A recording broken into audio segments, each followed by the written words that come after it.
সুপ্রিয় দর্শক, আসসালামু আলাইকুম। আমরা সকলেই মোটামুটি এটা বিশ্বাস করি, প্রকৃতির এক ধরনের একটি প্রতিশোধ রয়েছে।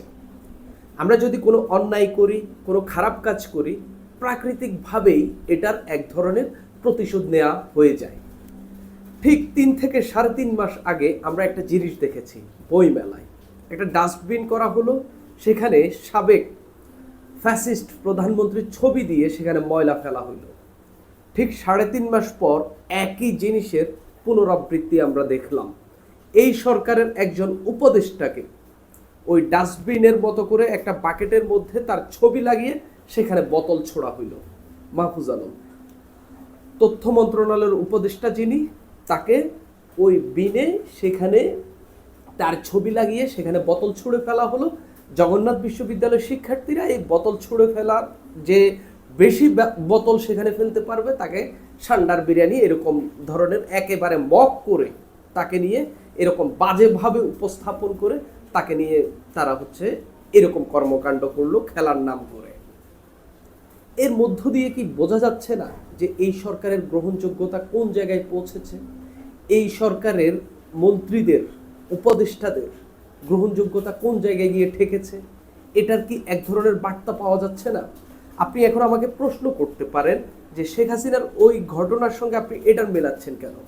দেখেন, শেখ হাসিনার পতন হয়েছে, যেই পতনটা অনিবার্য ছিল। বাংলাদেশের মানুষ চেয়েছে এরকম একটা ফ্যাসিস্ট সরকার ক্ষমতায় থাকুক, এটা বাংলাদেশের মানুষ চায়নি, এজন্য মানুষের রাস্তায় ঢল নেমেছে।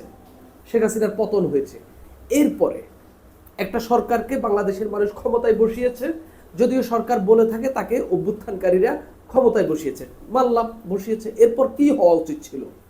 একটা বিভাজনহীন বাংলাদেশের দিকে আমাদের এগিয়ে যাওয়ার কথা ছিল না?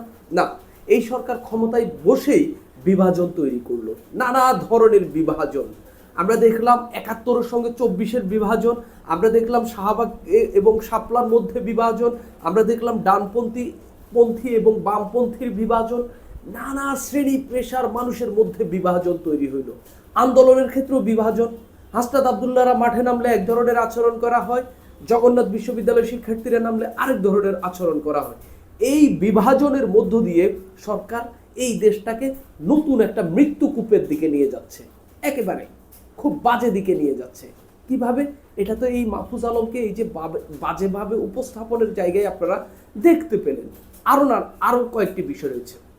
এই যে সরকারের যে কি পরিমাণ দুর্বল একটি সরকার এই সরকার, আপনারা দেখেন জগন্নাথের বিশ্ববিদ্যালয়ের শিক্ষার্থীরা মাঠে নামলো, তারা আন্দোলন করতে নামলো, সরকার প্রথম দিনে তাদেরকে পিটাইয়া দিছে।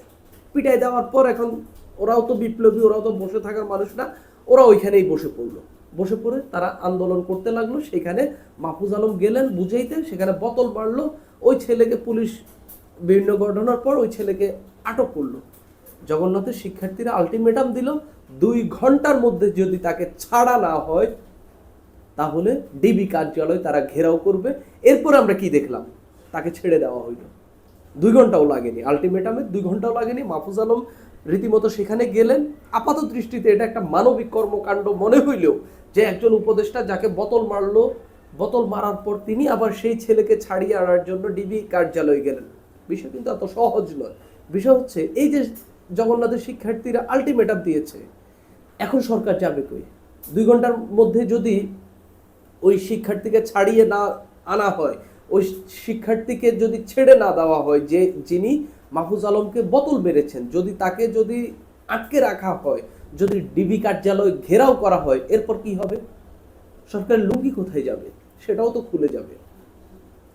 এখন মাহফুজ আলমকে যে বোতল মারা হইল এবং মাহফুজ আলমের জন্য যে ডাস্টবিন বানিয়ে সেখানে যে তার ছবি লাগিয়ে এই যে বোতল নিক্ষেপ করে একটা প্রতিযোগিতার আয়োজন করা হইল, এটা কে শিখিয়েছে? বাংলাদেশের মানুষকে এটা কে শিখিয়েছে? অবশ্যই এই সরকারের লোকজনই শিখিয়েছে। বই মেলার মতো একটা জায়গায় যখন আপনি একটা ডাস্টবিন বানালেন একটা মানুষের ছবি দিয়ে, তখনই মানুষ এটা শিখে গেছে।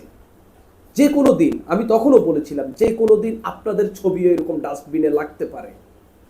যে কোনো দিন আপনারা যাদেরকে দিয়ে এখন আপাতত সাময়িক ফায়দা লুটছেন, বঙ্গবন্ধু শেখ মুজিবুর রহমানের বাড়ি ভাঙচুর করলেন, আপনারা সারা দেশে আওয়ামী লীগের নেতাকর্মীদের বাড়ি ভাঙচুর করাইলেন, যাদেরকে দিয়ে এটা করাচ্ছেন, এক সময় দেখবেন তারা আপনাদের দিকে ধেয়ে আসবে। তারা আপনাদের জন্য বিপদ তৈরি করবে। শুধু সরকারের জন্য না, সারা দেশের মানুষের জন্য বিপদ তৈরি করবে। ঠিক এখন সেই ঘটনাগুলোই ঘটছে। যদি আওয়ামী লীগের নেতাকর্মীদের বাড়িঘর যদি ভাঙতে হইতো, যদি 32 নম্বরের বাড়ি ভাঙতে হইতো, সরকারের নির্দেশনায় গেজেট প্রকাশ করে এটা ভাঙতো। কেন মানুষকে আইন হাতে তুলে নেওয়ার স্কোপ তৈরি করে দিল? কেন সবাইকে সবার মতো করে বিচার করার স্বাধীনতা দিয়ে দিল এই সরকার? এটা স্বাধীনতা? এটা গণতন্ত্র? এটা এইভাবে একটা রাষ্ট্র চলবে? কখনোই না। সবে মাত্র শুরু হয়েছে। মাহফুজ আলমের ছবি একটা বাকেটে দেখলেন, যেটা ডাস্টবিনের মতো, সেখানে বোতল ছোড়া হচ্ছে। এরপরে দেখবেন ডক্টর মোহাম্মদ ইউনূস, এরপরে দেখবেন আসিফ নজরুল, এরপরে দেখবেন নানানজন অমুক তমুক, যে কারো ছবি লেগে যেতে পারে। ডাস্টবিন বানিয়ে সেখানে ময়লা ফেলা হইতে পারে। আর বেশি দিন নেই। আপনারা এইসব শিক্ষা দিবেন, আপনারা এই শ্রেণী তৈরি করবেন, এই টাইপের মানুষ তৈরি করে আপনাদের বিরোধী শক্তি যেটা, সেটাকে দমন করবেন। একসময় সেটা যে আপনাদের দিকে তেড়ে আসবে না, এটার কোনো গ্যারান্টি নেই, এবং অলরেডি তেড়ে আসতেছে। শেষ পর্যন্ত কি হইল? প্রথম দিন দেখা মনে হয়েছে আপনারা জগন্নাথ বিশ্ববিদ্যালয়ের শিক্ষার্থীদের যে দাবিগুলো, অবশ্যই তাদের দাবিগুলো যৌক্তিক, এগুলো আপনারা কখনোই মানবেন না। প্রথম দিন দেখে একেবারেই খোলা চোখে এটাই মনে হয়েছে। আপনারা যেভাবে পুলিশ দিয়ে তাদেরকে পেটাইছেন,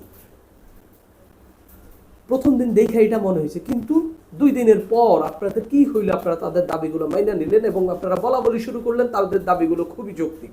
প্রথম দিন কি হইল? প্রথম দিন কেন তাদেরকে বললেন না আমরা বাজেটে তাদের বিষয়ে সিদ্ধান্ত নিব? প্রথম দিন কেন তাদেরকে বললেন না যে হচ্ছে আমরা এই বিষয়ে, তাদের এই ক্যাম্পাসের বিষয়ে, তাদের হলের বিষয়ে, তাদের ক্যাম্পাসের বাজেটের বিষয়ে আমরা সিদ্ধান্ত নিব? কেন তাদেরকে প্রথম দিন বললেন না? কেন প্রথম দিন তাদেরকে পিটাইতে হইল, এত বড় লঙ্কা কাণ্ড করতে হইল?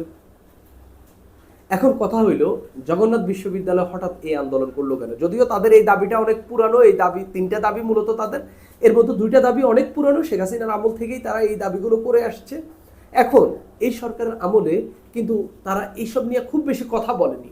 ক্যাম্পাসে সম্ভবত 2-1টা বিক্ষোভ মিছিল বা 2-1টা আন্দোলন করার চেষ্টা করেছিল। সরকার 2-1 সময় সম্ভবত বুঝিয়ে সুঝিয়ে তাদেরকে থামিয়েছে। এখন কেন হঠাৎ করে তারা নামলো? শুধু তারা না, আপনারা দেখবেন নার্সিং এর শিক্ষার্থীরাও কিন্তু শাহবাগে অবরোধ করেছে, তাদেরকেও পেটানো হইল। কেন? আপনার ঘটনাটা দেখতে হবে কখন থেকে তারা মাঠে নেমেছে। ঠিক যখন হাসনাত আব্দুল্লাহরা যমুনা ঘেরাও করে শাহবাগে অবরোধ করে, এনসিপির নেতারা, হাসনাত আব্দুল্লাহরা, ইনকিলাব মঞ্চ, জামাত শিবিরের নেতাকর্মীরা মিলিত হয়ে যখন আওয়ামী লীগের নিষিদ্ধ করার আন্দোলনটি করে সফলভাবে ঘরে ফিরে গেছে, তখন এরাও মনে করলো আমরাও নিশ্চয়ই শাহবাগ অবরোধ করলে আমাদের দাবি আদায় হয়ে যাবে। আওয়ামী লীগকে যদি নিষিদ্ধ করতেই হয়, সেটার বিচার প্রক্রিয়ার মধ্যে হওয়াটাই সবচেয়ে ভালো দিক ছিল। এই আন্দোলন করে তাদেরকে নিষিদ্ধ করার মধ্য দিয়ে যেই ঘটনাগুলো এখন ঘটছে, এই যে নার্সিং শিক্ষার্থীদের আন্দোলন, এই যে জগন্নাথের শিক্ষার্থীদের আন্দোলন করে দাবি আদায় করে নেওয়া, এগুলা জাস্ট তার ফলশ্রুতিতেই ঘটছে। সরকার এগুলোর খেসারত আরো দেবে, আরো প্রচুর পরিমাণে এইসব খেসারত দেবে। এক গ্রুপকে আপনি বসিয়ে শীতল পানীয় ছিটিয়ে তাদেরকে ঠান্ডা রেখে আন্দোলনের জন্য সর্বাত্মক সব দিক দিয়ে সহযোগিতা করবেন, আরেক গ্রুপকে পিটিয়ে উঠিয়ে দেবেন, তারা বসে থাকবে, বসে বসে আঙুল চুষবে। এটা কিন্তু হবে না। জগন্নাথের আন্দোলনের মধ্য দিয়ে সরকার একটা বড় বার্তা পেয়ে গেছে। এই উপদেষ্টাদেরকে তারা যে গণে না, কেউই যে গণে না, এটা এই বার্তাটা তারা পেয়ে গেছে।